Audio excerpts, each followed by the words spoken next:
I'm Camille Thomas, 34, and until last month, I'd never been publicly humiliated. Not like this. It happened on a Sunday, beneath the stained glass windows of Mount Olive Baptist Church.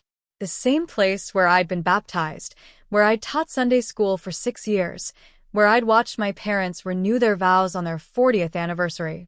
My sister, Renee, stood up in the middle of the congregation, front pew, gold heels, her perfect voice cutting across Pastor Wilkins' mid-sermon, and said, "I'm sorry, but we can't just keep pretending. Camille has been stealing from our mother." The silence that followed could have split bone. My lungs refused to work. I turned toward her slowly, as did everyone else. Renee's face was calm, practiced. She folded her hands delicately over her lap and nodded, as if confirming something sacred. Pastor Wilkins blinked. "Renee," he said carefully, "this isn't the place." "No, Pastor, with respect, this is exactly the place. People need to know the truth." And just like that, the pews buzzed. Sister Mildred gasped loud enough for the back row to hear. Mrs. Charlene, who still printed the bulletins by hand, covered her mouth. I could feel eyes landing on me like hailstones. My mother, Darlene Thomas, sat 3 pews behind Renee. She didn't stand. She didn't speak. She simply lowered her head and closed her eyes. That silence hurt worse than Renee's words. After church, nobody looked at me. Not directly. They watched me the way people watch a stray dog at a picnic, uncertain, uncomfortable, waiting to see if I'd bite. I slipped out the side entrance, past the parking lot where I used to sell youth group bake sale cookies, and sat in my car for 15 minutes before I could drive. I didn't cry. I wanted to. But there's a kind of numbness that settles when the air's been punched out of you. It was like I'd gone underwater. The sound, the colors, the whole world felt muffled.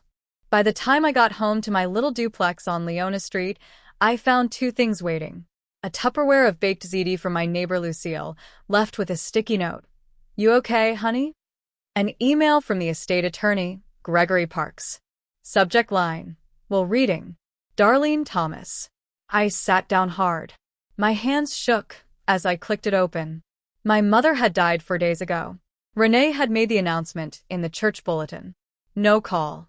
No visit. Just a printed blurb between the announcements for choir rehearsal and the youth retreat. And now a will.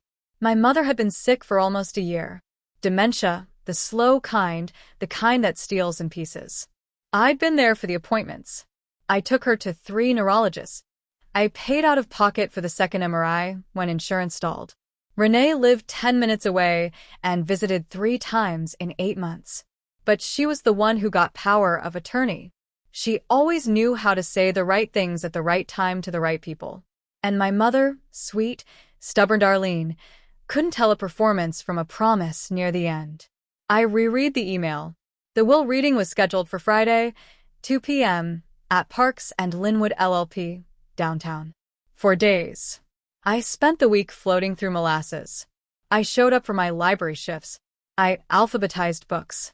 I smiled at children. But my hands felt disconnected from my body. I kept thinking about the church, the moment, the words, and my mother, silent behind it all. On Thursday night, I found it. I was sorting laundry. My usual routine, whites first, then colors. I reached for the old canvas bag I'd brought home from Mom's house. Some towels, a few of her nightgowns, one of those fleece throws she always kept folded at the edge of her bed. And tucked inside the folds of the blanket was a notebook. Spiral-bound, cornflower blue, frayed at the edges. On the inside cover, in my mother's handwriting, April to July. Last good months. My knees went weak. I sat on the floor, socks mismatched, the dryer humming behind me, and read every page. It wasn't a journal. Not exactly. It was more like a record. Names. Notes. Short sentences, some incomplete. Thoughts she must have jotted down between appointments, in moments of clarity, when the fog briefly lifted. Page 5. Renee wants house. Already asking. Camille doesn't ask. She just brings groceries. Buys vitamins. Waits until I nap to clean kitchen. Always gentle. Page 11. Camille found my slippers under the bed. Kissed my hand like her father used to. Renee didn't notice I hadn't eaten. Page 17. Ask Gregory if this can be added. Can someone see what I see? Camille deserves the house. If not house, then bank. I started shaking. I remembered that day. It was May. I'd brought Mom her favorite tomato soup from Gina's Deli, even though I was behind on rent that month. She'd smiled at me like she used to, like herself, like Mama. I stayed up all night rereading that notebook. The next morning, I wore black slacks and a sweater with no pills on it. I straightened my hair, polished my flats, and printed the 3 most important pages from Mom's notes. Then I walked into that law office at 1:58 p.m. Renee was already seated at the table. Long nails, perfect posture, legs crossed like she was posing for a charity gala photo. She looked me up and down, smiled. Oh. You showed up. Mr. Parks entered and gave a polite nod. Let's begin. Mr. Parks adjusted his reading glasses, tapped a few keys on his laptop, and opened a slim leather folder. He didn't look either of us in the eye at first. He cleared his throat.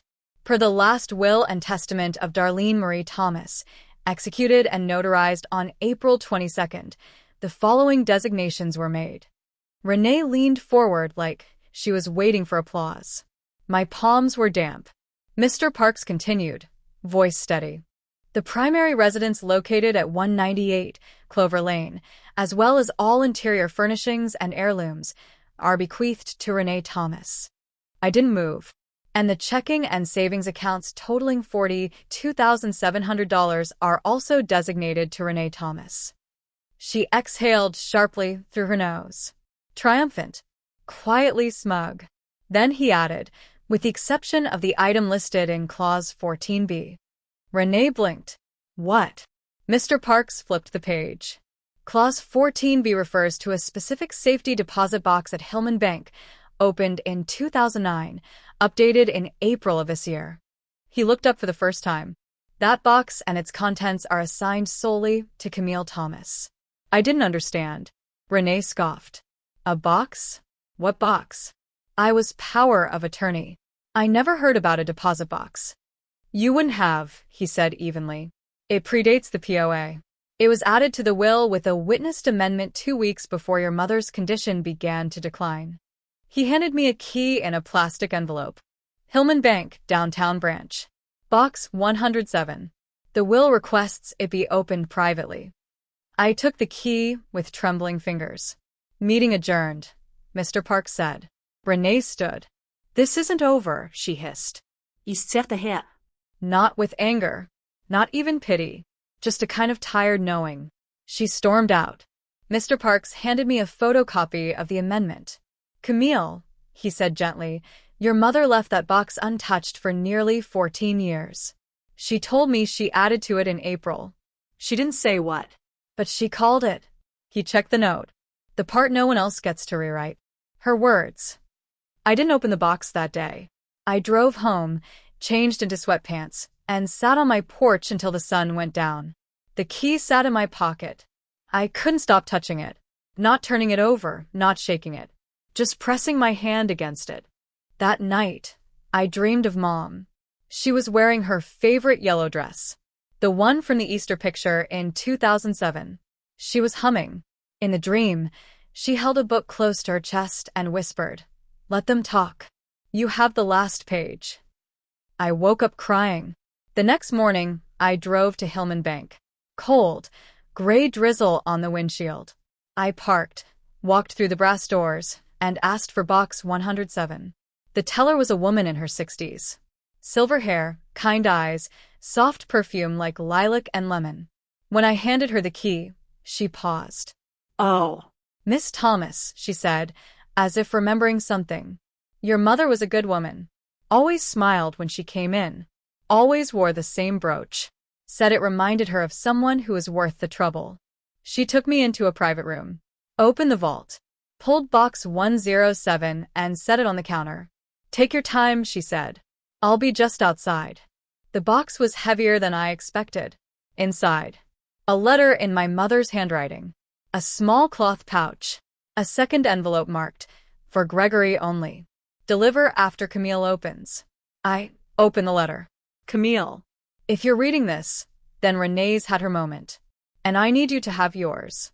There are things people can take, houses, money, even family reputation. But there are things no one can touch. You were the one who stayed. You were the one who didn't perform. I left the box in your name because I wanted you to carry the part they can't explain away. The pouch holds something I never wore when I was with your father. It's from before. My mother's. The only piece of her I kept. She told me once, "Pass this only to the daughter who walks through fire and keeps walking." You've done that. With grace. Give Gregory the second envelope. And then go home. Not the house. Not that house. Your home. The one you made for yourself without asking permission. I love you. I see you. I always did. Mom. My hands were shaking. I opened the pouch. Inside was a necklace. A simple gold chain with a tiny opal pendant. I remembered it from a photo. My grandmother wore it the day she graduated nursing school in 1952. I'd only seen it once. I closed the box. Walked out. Handed Mr. Parks the second envelope. He opened it. Read silently. Looked at me. "Do you want to come back inside?" he asked. "Because this is going to change things." Mr. Parks guided me back to the same conference room. It was empty now. No perfume trail, no rehearsed postures. Just silence and polished wood. He slid the new document across the table. This was filed as a sealed addendum to the will. Your mother requested it only be opened if any disputes arose during the reading. I scanned the pages.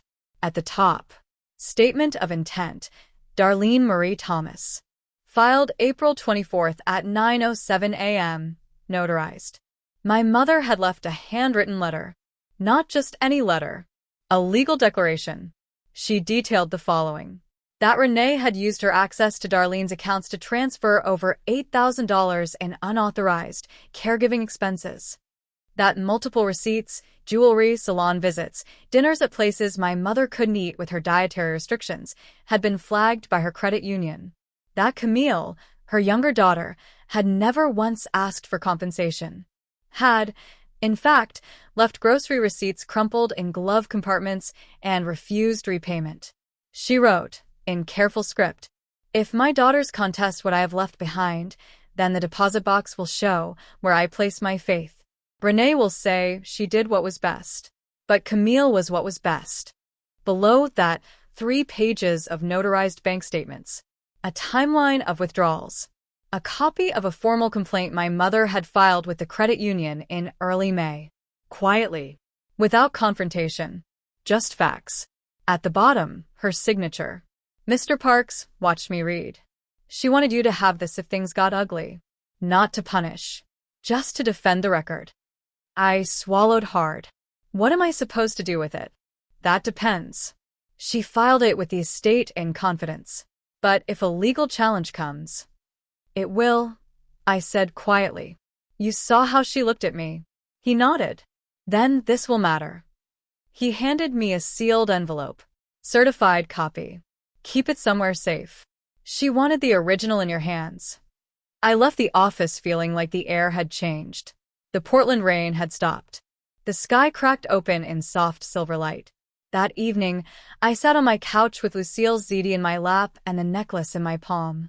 I thought of the church, the way the stained glass caught sunlight, how for 34 years that space had been a second home, and how last Sunday it had turned on me with a single sentence. Renee hadn't called. Not that day. Not the next. But on Wednesday, I received a message from Pastor Wilkins. "Camille, if you're able, I think it's important you attend the memorial potluck this Sunday. For your mother. For the congregation. For yourself." I stared at the message for a long time. Then I replied, "I'll come, but I'm not sitting in the back this time." Sunday came. I wore a navy dress with sleeves that made me feel strong. I pinned the opal pendant over my collarbone. I didn't explain it to anyone. When I entered the church foyer, heads turned. The same people who had looked away a week earlier now blinked, uncertain. I walked slowly, calmly. I took a seat near the front. Pastor Wilkins approached with a small nod.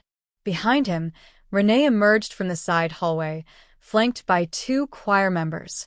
She looked smaller. Not physically, just less sure. She saw me. Her smile didn't reach her eyes. Pastor Wilkins raised a hand to quiet the room. "We gather today not just to remember Sister Darlene Thomas," he said, "but to reflect on legacy.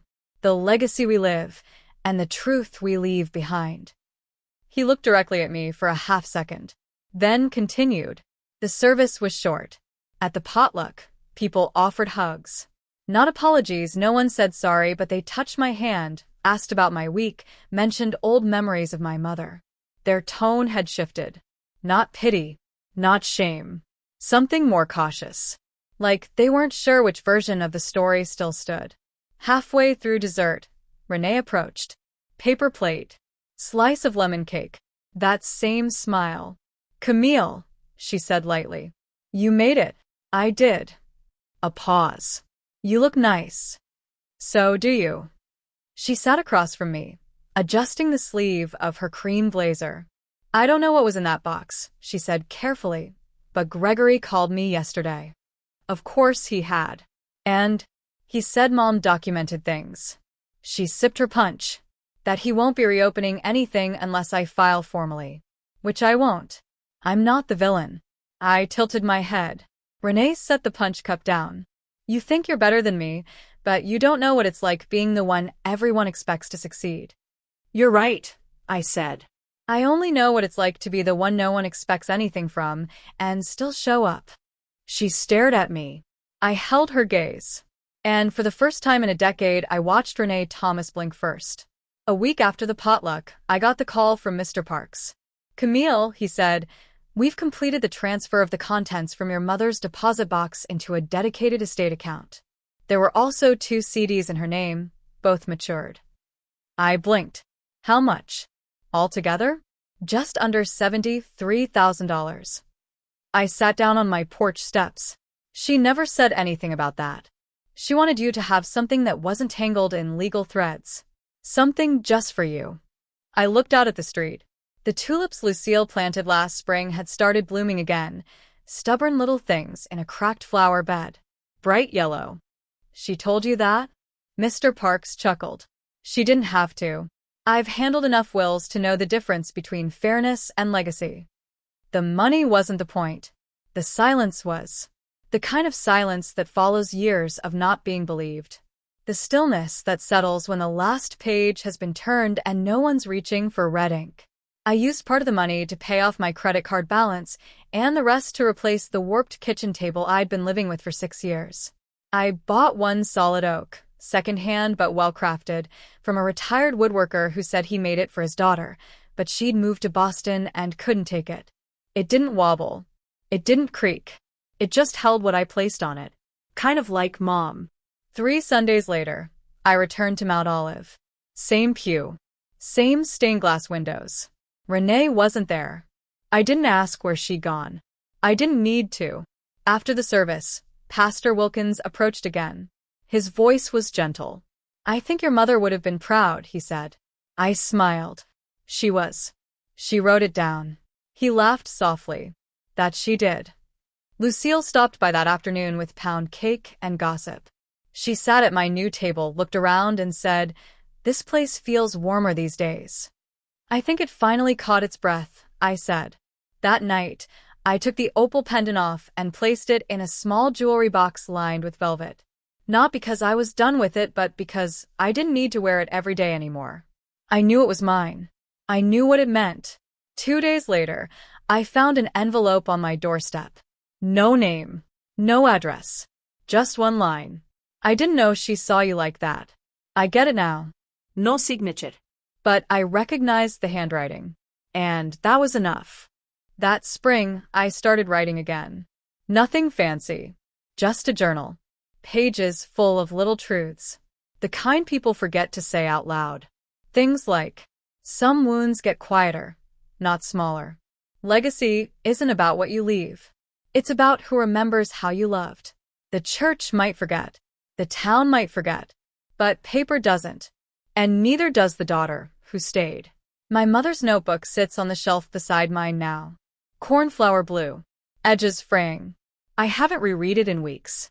I don't need to. She wrote it for a moment when I needed to believe someone saw me. And now? Now I see myself. Thank you for staying to the end. If this story settled into something inside you, grief, pride, quiet anger, then maybe that's the part that needed to be seen.